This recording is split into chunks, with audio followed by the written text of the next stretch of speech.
பாருங்கள், ஒரு சட்னி அரைக்க போகிறேன். இந்த சட்னி ஒரு புதுசாக இருக்கும். நீங்களும் இது மாதிரி செய்யுங்க. எல்லாமே அப்படியே போட்டுருக்கேன். ஃப்ரெஷ்ஷாக திருவினா கொஞ்சம் தேங்காய் பூ போடுறேன்.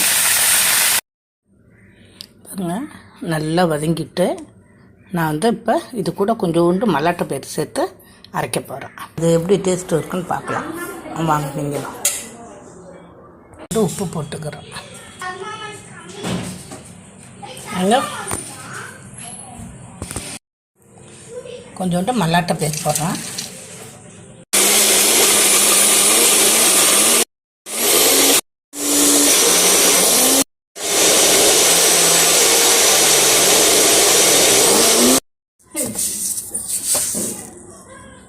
கொஞ்சோண்டு கடுகு போடுறேன்.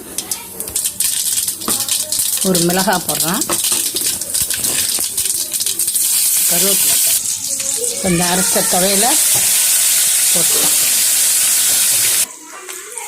கொஞ்சோண்டு பெருங்காயம் போடுறேன்.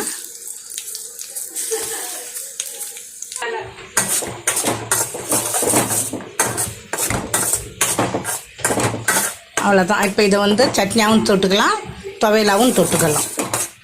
ரெடி ஆகிட்டு துவையலாகவும் யூஸ் பண்ணலாம். நம்ம சட்னியாகவும் வேணுனாலும் யூஸ் பண்ணிக்கலாம். இதேமாதிரி நீங்களும் செஞ்சு சாப்பிட்டு பாருங்கள். இட்லி, தோசை, இடியாப்பம், சாப்பாட்லேயும் போட்டு சாப்பிட்லாம், சப்பாத்திக்கும் வச்சு சாப்பிட்லாம்.